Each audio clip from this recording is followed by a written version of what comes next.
Hello everyone, welcome to T-SAT.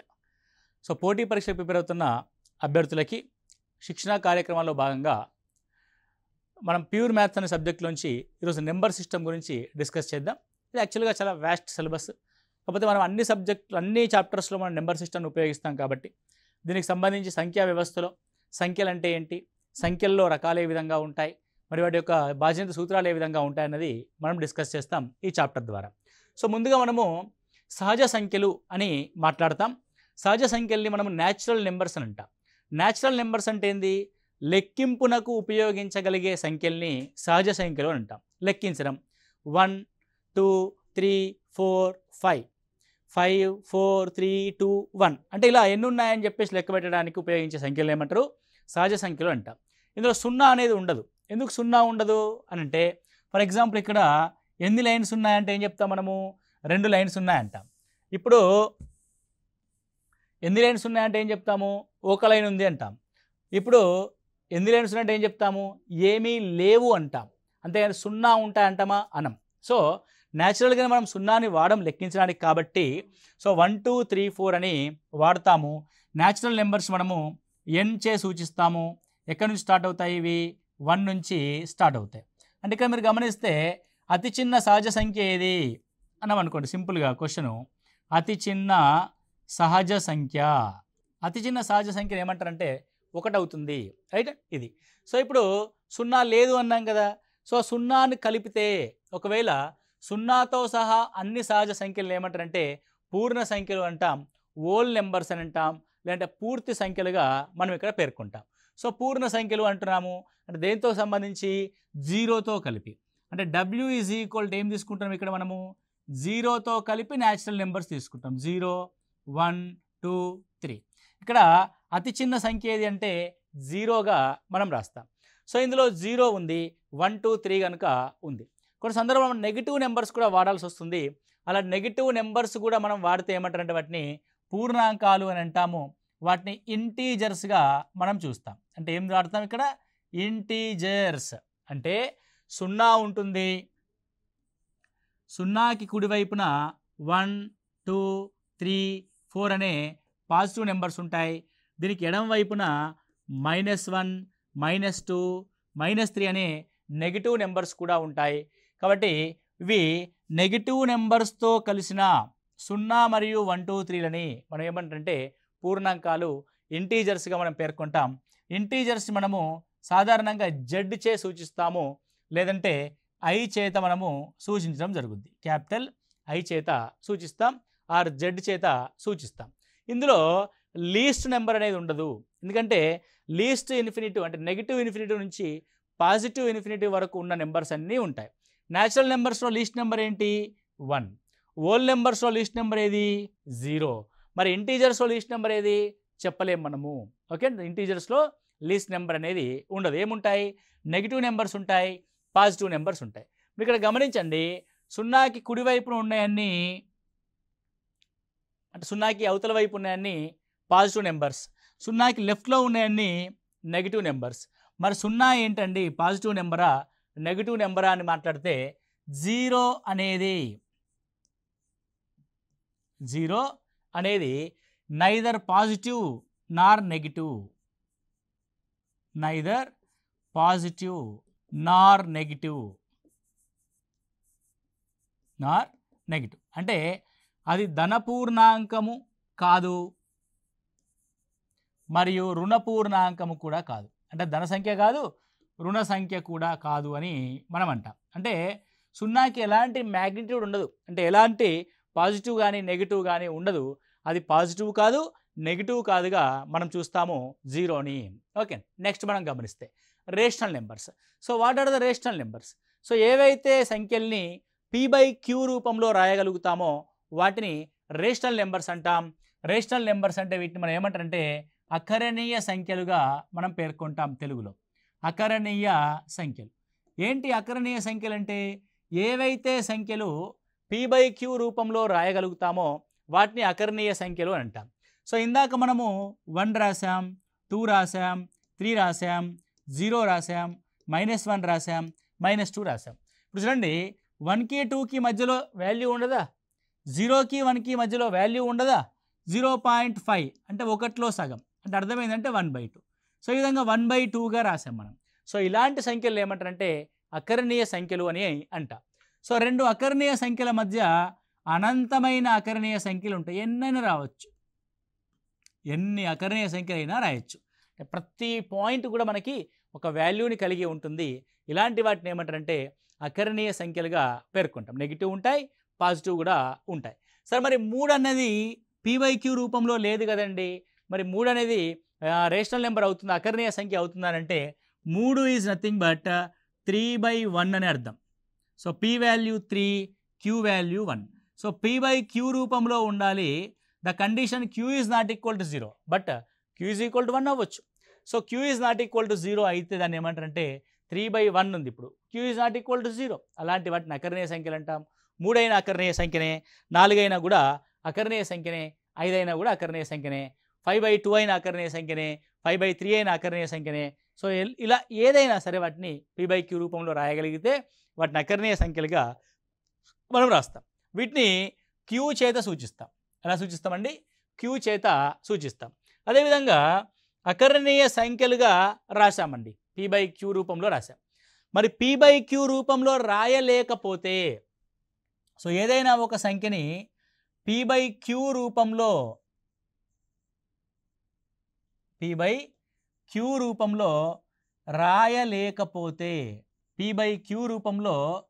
రాయలేకపోతే వాటిని కరణీయ సంఖ్యలు అంటాం.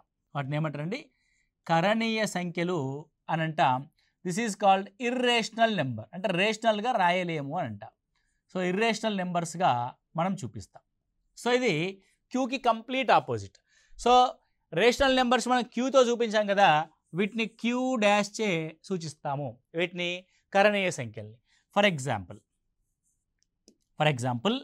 √2 ఉందనుకోండి, √3 ఉంది, అదేవిధంగా పై ఉంది.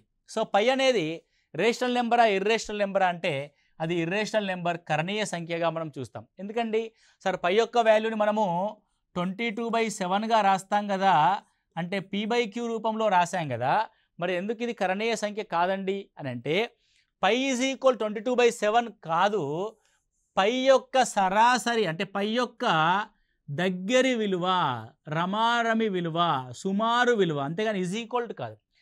పై మేబీ ఈక్వల్ టు 22/7 అంతే తప్ప పై ఎగ్జాక్ట్గా ఈక్వల్ 22/7 కాదు. కాబట్టి పై అనేది ఇర్రేషనల్ నెంబర్, 22/7 అనేది మాత్రం రేషనల్ నెంబర్. ఇలా కూడా మిమ్మల్ని క్వశ్చన్ అడుగుతాడు. ఏమని అడుగుతాడు? సో పై అన్నది ఒక కరణీయ సంఖ్య, ఇట్స్ ఇర్రేషనల్ నెంబర్.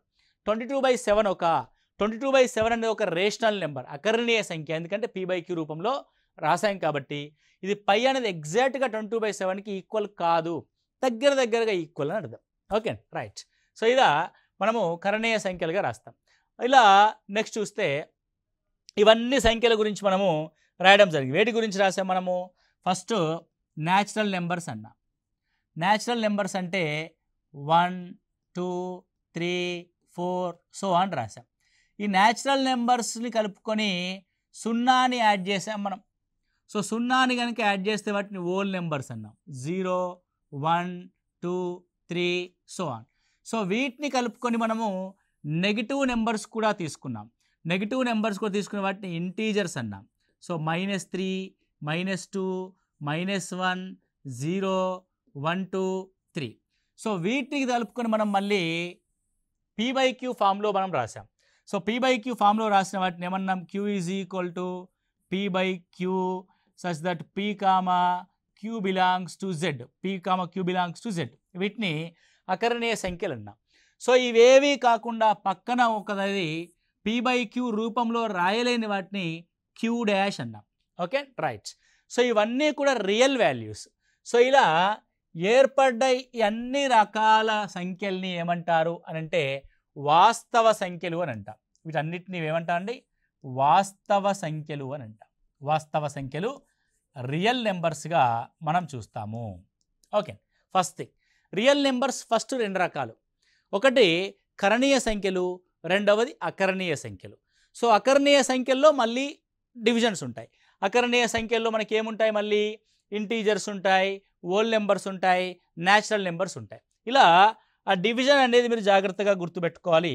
నీకు ఏ విధంగా అడుగుతాడు క్వశ్చను అని అంటే R is equal to Q union Q dash S. Q అంటే అకరణీయ సంఖ్యలు, క్యూ డాష్ అంటే కరణీయ సంఖ్యలు. ఆ రెండింటి యొక్క సమ్మేళనే మనకి వాస్తవ సంఖ్యా సమితి అవుతుంది. Okay, so all right. First thing ఏంటంటే న్యాచురల్ నెంబర్ ఎన్. ఎన్ అనేది హోల్ నెంబర్స్లో ఉపసమితి. N subset whole numbers. Whole numbers అనేది ఇంటీజర్స్లో ఉపసమితి. ఇంటీజర్స్ తర్వాత మనకి ఏమొచ్చినాయి?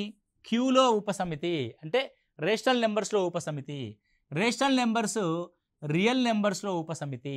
రైట్. సో ఈ విధంగా మనకి సంఖ్యా వ్యవస్థలో వివిధ రకాల సంఖ్యల గురించి మనం ఇక్కడ నేర్చుకున్నాం. అదేవిధంగా మనం సాధారణంగా లెక్కించడానికి ఉపయోగించే సంఖ్యలు ఏం చూస్తాం? మనము సహజ సంఖ్యల్ని చూస్తాం. సహజ సంఖ్యలో కూడా డివిజన్ ఉంటుంది. ఓకే, సో ఎలాంటి డివిజన్ ఉంటుంది సహజ సంఖ్యల్లో అని మనం గమనిస్తే మీకు అందరికీ తెలుసు అది. సో సాధారణంగా న్యాచురల్ నెంబర్స్ని మనము ఎన్ చే సూచిస్తాం. ఎన్. సో ఇందులో రెండు రకాల సంఖ్యలు ఉంటాయి. ఒకటి సరి సంఖ్యలు, రెండవది బేసి సంఖ్యలు. సరి సంఖ్యలు, బేస్ సంఖ్యలు. సో సరి సంఖ్యలు కనుక గమనిస్తే సరి సంఖ్యలు అనగా అర్థమైందంటే రెండు యొక్క గుణిజాల్ని సరి సంఖ్యలు అంటాం.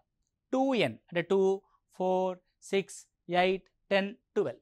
సో బేసి సంఖ్యలు ఆడ్ నెంబర్స్ అంటే రెండు యొక్క గుణిజాలు కానివి, అంటే రెండు చేత గుణించకుండా శేషాల్ని ఇచ్చేవి 2n-1 రూపంలో ఉంటుంది.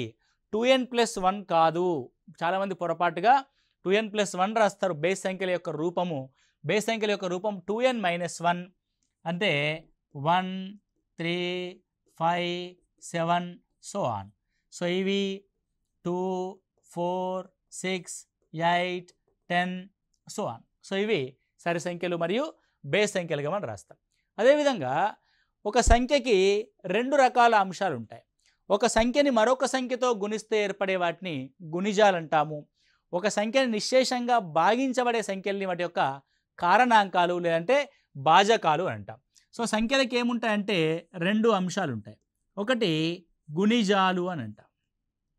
గుణిజాలు అంటే ఇప్పుడు ఫర్ ఎగ్జాంపుల్ 2 యొక్క గుణిజాలు రాద్దాం. 2ని ఇక ఏ నెంబర్తోనైనా గుణించుకుంటూ వెళ్ళు. So 2 1s are 2, 2 2s are 4, 2 3s are 6, 2 4s are 8, 200s are 200, 2 into 150s are 300. ఇలా అనంతమైన గుణిజాలు ఒక సంఖ్యకి ఉండడం జరుగుద్ది. ఫర్ ఎగ్జాంపుల్ నేను నెక్స్ట్ భాజకాలు రాస్తా. సో భాజకాలని ఏమంటామంటే మనము కారణాంకాలు అని అంటాం. భాజకాలను ఏమంటాం మనం? కారణాంకాలు అని అంటాం. ఫర్ ఎగ్జాంపుల్ 10 యొక్క కారణాంకాలు రాయాలి. మనము ఏం రాయాలండి? 10 యొక్క కారణాంకాలు రాయాలి. So what is the factors of 10? So 10ని మనం దేంతో మల్టిప్లై చేస్తామో అంటే దేంతో డివిజన్ చేయగలుగుతామో అవి వాటి యొక్క కారణాంకాలు. సో 10ని 1తో డివైడ్ చేయగలం, 1 10s are 10. సో 2తో 10ని డివైడ్ చేయగలం, 2 5s are 10. 5తో మనం 10ని డివైడ్ చేయగలం, 5 2s are 10. 10ని 10తో డివైడ్ చేయగలం, 10 1s are 10. ఇవి 10 యొక్క కారణాంకాలు లేదంటే భాజకాలు. ఇక మీరు జాగ్రత్తగా గమనించండి. 1 ప్రతి సంఖ్యకి కారణాంకం అవుతుంది. 1 is the factor of all the numbers. And 10కి 10 కారణాంకమైంది అంటే ఆ సంఖ్య తనను తాను భాగించుకోగలుగుతుంది. అంటే సంఖ్యకు తనకు తానే కారణాంకం అవుతుంది. సంఖ్యకు 1 ప్రతి సంఖ్యకి 1 కారణాంకం అవుతుంది. అంటే కనీసం ఎన్ని కారణాంకాలు ఉంటాయి? 2 కారణాంకాలు ఉంటాయి. 2 కంటే ఎక్కువ కూడా ఉంటాయి. రైట్. ఏదైనా ఒక సంఖ్యకి ఎన్ని కారణాంకాలు ఉంటాయి అన్న దాని మీద మనకు క్వశ్చన్ అడగడం జరుగుతుంది. So find the number of factors. కారణాంకాల సంఖ్య. ఏం సంఖ్య అండి? కారణాంకాల సంఖ్య. నెంబర్ ఆఫ్ ఫ్యాక్టర్స్ కనుక మనం రాస్తే రైట్. ఇప్పుడు మనం 10 రాసాం. 10కి వచ్చిన కారణాంకాలు ఎన్నండి? సో 10కి వచ్చిన కారణాంకాలను గమనిస్తే 1 2 3 4 4 వచ్చినాయి. సో ఏ విధంగా అనుకుంటాం? 10 కాబట్టి మనం రాయగలిగాం. అదే 100 ఇచ్చాడనుకోండి, 200 ఇచ్చాడనుకోండి, 1000 ఇచ్చాడనుకోండి అంటే కష్టమవుతుంది కదా అప్పుడు రాయడము. సో ఎలా కనుక్కుంటామంటే ఇప్పుడు సాధారణంగా 10ని ఈ విధంగా తీసుకొని దీన్ని ప్రధాన కారణాంకాల యొక్క లబ్ధంగా రాస్తాం. రైట్, ఇది సింబల్ ఆఫ్ ఫ్యాక్టరైజేషన్. రైట్, ఇది ఏ ప్రధాన సంఖ్య చేత భాగించబడుతుందో దాంతో భాగించాలి. 2తో భాగించబడుతుంది 2 5ల 10, 5 చే భాగించబడుతుంది 5 ఎక్కం 5. రైట్, ఒకటి వచ్చేదాకా భాగించాం. రైట్, ఇప్పుడు 10ని ఏ రెండు సంఖ్యల యొక్క ప్రధాన సంఖ్య లబ్ధంగా రాసాం? 2 × 5. సో 2 పవర్ 1 5 పవర్ 1 అని అర్థం. ఇప్పుడు దీనికి ఉండే కారణాంకాల సంఖ్య ఏంటి అంటే నెంబర్ ఆఫ్ ఫ్యాక్టర్స్. సో 2 అనేది ఒక ప్రధాన కారణాంకము, 5 అనేది ఒక ప్రధాన సంఖ్య. 2 అనేది ఒక ప్రధాన సంఖ్య, 5 అనేది ప్రధాన సంఖ్య. Later we discuss what are the prime numbers. So 2 యొక్క పవర్ ఎంత ఉంది? 1. ఆ 1కి 1 యాడ్ చేయాలి. 1కి 1 యాడ్ చేయాలి. ఎంత పవర్ ఉన్నా 1 యాడ్ చేయాలి. సో ఈ 1కి కూడా 1 యాడ్ చేయండి. 1 + 1. సో 2 × 2 4 కారణాంకాలు ఉన్నాయా లేవా? 4 కారణాంకాలు ఇందాక 1 2 5 10. Wow, okay. ఫర్ ఎగ్జాంపుల్ 24 యొక్క కారణాంకాల సంఖ్య రాద్దాం అనుకోండి. 24 2 చేత భాగించబడుతుంది, 2 12ల, 12 2 చేత భాగించబడుతుంది, 2 6ల, 6 2 చేత భాగించబడుతుంది, 2 3ల, 3 1 చేత భాగించబడుతుంది, 3 ఎక్కం 3. So it will be 2³ × 3 power 1. So number of factors అంటే మనం ఏదైతే ప్రధాన కారణాంకాల లబ్ధంగా రాసామో దాని యొక్క ఘాతాలుగా రాసామో ఆ ఘాతాలు +1 × ఘాతాలు +1. 3 of +1 1 + 1. So 3 + 1 4, 1 + 1 2, 4 2s 8. సో ఎన్ని ఫ్యాక్టర్స్ ఉంటాయి మనకి ఇందులో? 8 ఫ్యాక్టర్స్ ఉంటాయి. సో 8 మనము ప్రధాన కారణాంకాల సంఖ్య అంటే దానికి ఉండే కారణాంకాల యొక్క సంఖ్యగా రాస్తాం. 8 కారణాంకాలు ఉంటాయి. రైట్, నెక్స్ట్ వన్ చూస్తే ప్రధాన సంఖ్యలు. సో ఏంటి ప్రధాన సంఖ్యలు అంటే మనం ఇందాక రాసాం. ఏమని రాసాము? 10కి ఉండే కారణాంకాలు ఏంటి? 1 2 5 10. 5కు ఉండే కారణాంకాలు రాద్దాం.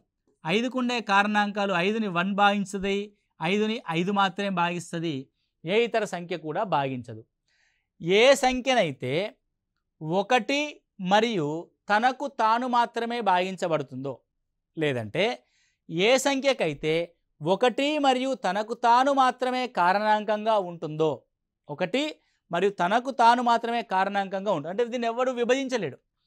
10ని 2 విభజిస్తుంది, 10ని 5 విభజిస్తుంది, 12ని 3 విభజిస్తుంది, 12ని 4 విభజిస్తుంది. రైట్, అంటే ఇలా వేరే ఏ ఇతర సంఖ్యల చేత భాగించబడకపోతే, 1 మరియు తనకు తాను తప్ప వేరే ఏ ఇతర సంఖ్యల చేత భాగించబడకపోతే అలాంటి సంఖ్యల్ని ప్రధాన సంఖ్యలు అని అంటాము. సో ఇప్పుడు 5 అనేది ఒక ప్రధాన సంఖ్య. 5 అనేది ఏంటండి? ప్రధాన సంఖ్య. రైట్, నెక్స్ట్ ఇప్పుడు మరి ప్రధాన సంఖ్య కారణాంకాలు ఉండవా అని అంటే ఉంటాయి. ఏమున్నాయి? ప్రధాన సంఖ్య కారణాంకాలు 1 and 5 2 ఉన్నాయి. కాబట్టి ప్రధాన సంఖ్యకు ఉండే కారణాంకాల సంఖ్య, ప్రధాన సంఖ్యకు ఉండే కారణాంకాల సంఖ్య ఎంత అవుద్ది?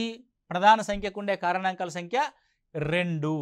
సో ఏ సంఖ్యకైతే 2 మాత్రమే కారణాంకాలు ఉంటాయో, సో 2 కారణాంకాలు మాత్రమే ఉంటాయో అలాంటి సంఖ్యలు ఏమంటారంటే ప్రధాన సంఖ్యలుగా మనము పేర్కొంటాము. ఒకటి తీసుకోండి, 1 ఉందనుకోండి. 1 యొక్క కారణాంకాలు ఎన్ని? 1 దానికి అదే 1 మళ్ళీ. కాబట్టి 1 యొక్క స్పెషాలిటీ ఏంటంటే 1కి 1 తప్ప ఇతర కారణాంకాలు ఉండవు. మనం ఏమన్నాము? కారణాంకాల యొక్క సంఖ్య 2 ఉండాలి అన్నాం. సో కారణాంకాల యొక్క సంఖ్య 2 ఉండాలి అన్నప్పుడు 1ని గమనిస్తే అది ఒకే ఒక కారణాంకాన్ని కలిగి ఉంది కాబట్టి ఇది ప్రధాన సంఖ్య కాదు. ఓకే, ప్రధాన సంఖ్య కాదు అన్న విషయాన్ని మనం ఇక్కడ చూస్తున్నాం. రైట్, 2. సో మరి 2 కంటే ఎక్కువ సంఖ్యలు ఉంటే ఏమంటారు వాటిని అన్నామనుకోండి. సో ఏవైతే సంఖ్యలు 2 కంటే ఎక్కువ కారణాంకాలని కలిగి ఉంటాయో వాటిని సంయుక్త సంఖ్యలు అని అంటాం. వాటిని ఏమంటారండి? సంయుక్త సంఖ్యలు. వాటిని ఇంగ్లీష్లో కాంపోజిట్ నెంబర్స్ అని అంటాం. సంయుక్త సంఖ్యలు, కాంపోజిట్ నెంబర్స్. రైట్, సంయుక్త సంఖ్యలు అంట. అంటే ఏ సంఖ్యకైతే 2 కంటే ఎక్కువ కారణాంకాలు ఉంటాయో ఏముండాలండి? 2 కంటే ఎక్కువ కారణాంకాలు ఉండాలి. అంటే ఎన్ని కారణాంకాలు ఉండాలి? మినిమం 3 కారణాంకాలు ఉండాలి. ఎక్కువ కారణాంకాలు ఉంటే వాటిని సంయుక్త సంఖ్యలు అంటారు. For example 10. అంతేకాని ఒకటి విషయాన్ని చూడండి, ఒకటి ప్రధాన సంఖ్య అవ్వట్లే, దానికి 2 కారణాంకాలు లేవు. ఒకటి సంయుక్త సంఖ్య అవ్వట్లే, 2 కంటే ఎక్కువ కారణాంకాలు లేవు. కాబట్టి ఒకటి ప్రధాన సంఖ్య కాదు, ఒకటి ప్రధాన సంఖ్య కాదు, మరియు సంయుక్త సంఖ్య కూడా కాదు. One is neither prime number Nar composite number. Okay right. ఇక్కడ చూడండి 2 ఉందనుకోండి, 2. 2కి ఉండే కారణాంకాలు 1, 2 మాత్రమే. 3 ఉందనుకోండి, 3కి ఉండే కారణాంకాలు 1, 3 మాత్రమే. 5కి ఉండే కారణాంకాలు 1, 5 మాత్రమే. 7కి ఉండే కారణాంకాలు 1, 7 మాత్రమే. 11కి ఉండే కారణాంకాలు 1, 11 మాత్రమే. ఎందుకంటే 9 తీసుకున్నాం అనుకోండి, 1 ఉంటుంది, 3 ఉంటుంది, 3 3 is 9. ఓకే నెక్స్ట్ 13 తీసుకోవాలి అనుకోండి, 13కి ఉండే కారణాంకాలు 1, 13. ఇవన్నిటిని ఏమంటారంటే ప్రధాన సంఖ్యలుగా మనం పేర్కొనడం జరుగుతుంది. ఓకే ప్రధాన సంఖ్య. మీరు గమనించండి, 2 తప్ప ఏ ప్రధాన సంఖ్య అయినా సరే అది బేసి సంఖ్య అయింది. అంటే మనకుండే సరి ప్రధాన సంఖ్య ఏంటి?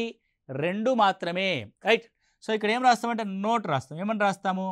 సరి ప్రధాన సంఖ్య, సరి ప్రధాన సంఖ్య 2. సేమ్ థింగ్ క్వశ్చన్ మనల్ని తిప్పడుగుతాడు, సరి ప్రధాన సంఖ్యలు ఎన్ని? అంటే ఈజీ క్వశ్చన్స్ మనల్ని కన్ఫ్యూజ్ చేసి మన చేతి తప్పు చేయిస్తారన్నమాట ఎగ్జామినర్. ప్రధాన సంఖ్యలు అంటే సరి ప్రధాన సంఖ్యలు ఎన్ని? 1. సరి ప్రధాన సంఖ్యలు ఓన్లీ 1 and only 1 ఉంటుంది. అది సరి ప్రధాన సంఖ్య ఏమవుతుందండి? 2 అవుతుంది. సరి ప్రధాన సంఖ్య ఏమవుతుంది? మనకి ఇక్కడ 2 అనేది అవ్వడం జరుగుతుంది. సో సరి ప్రధాన సంఖ్యలు 1, సరి ప్రధాన సంఖ్య 2. Right clear. సో ఈ విధంగా మనం చూస్తాం. సో మనకి జనరల్ క్వశ్చన్ ఈ మధ్యకాలంలో అంటే ఎక్కువగా 1 నుంచి 100 వరకు ఉండే ప్రధాన సంఖ్యలు ఎన్ని అని అనడం జరుగుతుంది. ఇక్కడ చూడండి, 1 is neither prime Nar composite. 1 నుంచి 100 వరకు గల ఉండే ప్రధాన సంఖ్యలు ఏంటంటే 25 ప్రధాన సంఖ్యలు ఉంటాయి. 1 నుంచి 100 వరకు ఉండే ప్రధాన సంఖ్యలు ఎన్ని? 25. 100 నుంచి 200 వరకు గల ఉండే ప్రధాన సంఖ్యలు ఎన్ని? 21. అంటే 100 నుంచి 200 వరకు. రైట్. నెక్స్ట్ ఇప్పుడు చూడండి, సార్ మరి 200 వరకు ఉండే ప్రధాన సంఖ్యలు ఏంటండి? 46, 46. 1 నుంచి 200 వరకు ఉండేటి క్యూములేటివ్లో కలిపేస్తే. 200 నుంచి 300 వరకు ఉండేటి ఎన్ని? 16. 200 నుంచి 300 వరకు ఉండేటి ఎన్ని? 16. అంటే 1 to 300 ఎన్ని ఉంటాయి?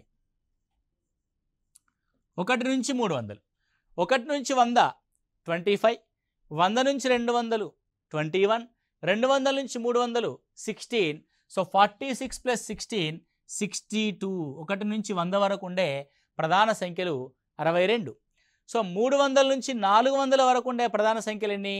16. సో 300 నుంచి 400 వరకు ఉండే ప్రధాన సంఖ్యలు 16. మనదే 1 నుంచి 400 వరకు ఉండే ప్రధాన సంఖ్యలు ఎన్ని? 62 + 16 78, 78. అదేవిధంగా 400 నుంచి 500 వరకు ఉండే ప్రధాన సంఖ్యలు ఎన్ని? 17. సో 400 to 500 మనకు 400 వరకు ఎన్ని ఉన్నాయి? 78. నేను క్వశ్చను 1 నుంచి 500 వరకు ఉండే ప్రధాన సంఖ్యలు ఎన్ని అన్నాడు అనుకోండి. సో 78 + 17 95గా మనం రాస్తాం. సో ఇది క్వశ్చన్ ఎగ్జామినేషన్ పాయింట్ ఆఫ్ వ్యూలో ఇంపార్టెంట్. సో 500 వరకు గల ఉండే ప్రధాన సంఖ్యలు ఎన్ని? 95. 1 నుంచి 500 వరకు గల ఉండే ప్రధాన సంఖ్యలు ఎన్ని? 95. ఆ తర్వాత చూద్దాం. 500 నుంచి 600 వరకు ఉన్న ప్రధాన సంఖ్యలు ఎన్ని? 14. అంటే 1 నుంచి 600 వరకు ఉండే ప్రధాన సంఖ్యలు ఎన్ని? 95 + 14గా మనం చూస్తాం. 95 ఇక్కడ వరకు. సో 95 + 14 అని కనుక గమనిస్తే 119గా మనం చూస్తాం. ఎందుకంటే 119 ఉంటాయి 1 నుంచి 600 వరకు. 600 నుంచి 700 వరకు ఉన్న ప్రధాన సంఖ్యలు ఎన్ని? 16. అంటే 1 నుంచి 700 వరకు ఎన్ని ఉంటాయి? 119 + 16 129 135 ఉంటాయి. సో 700 నుంచి 800 వరకు 14 ప్రైమ్ నెంబర్స్ ఉంటే 1 to 800 ఎన్ని ప్రైమ్ నెంబర్స్ ఉంటాయి? 1 to 800 14 9 4 1 149 ప్రైమ్ నెంబర్స్ ఉంటాయి. అండ్ హియర్ 15 ప్రైమ్ నెంబర్స్ ఎన్ని ఉంటాయంటే 1 to 900 వరకు గమనిస్తే. సో 800 to 900 వరకు 15 ప్రైమ్ నెంబర్స్ ఉంటాయి. అంటే 1 నుంచి 9 వరకు అంటే ఏం చేయాలి? 149కి 15ని యాడ్ చేయాలి. 9 + 5 14, సో 16, 164 ఉంటాయి. సో 1 నుంచి 900 వరకు గల ప్రధాన సంఖ్యలు ఎన్ని అంటే 164. అదేవిధంగా 900 నుంచి 1000 వరకు గల ఉన్న ప్రధాన సంఖ్యలు ఎన్ని? 14. అంటే 1 నుంచి 1000 వరకు గల ప్రధాన సంఖ్యలు ఎన్ని? 14గా మనం చూస్తే 178, 178 ఉంటాయి.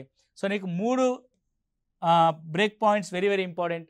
100 లోపు ఉండే ప్రధాన సంఖ్యలు 25, 1 నుంచి 500 వరకు గల ప్రధాన సంఖ్యలు 95, 1 నుంచి 1000 వరకు ఉన్న ప్రధాన సంఖ్యలు 178. అతిపెద్ద 3 అంకెల ప్రధాన సంఖ్య ఏదంటే 997.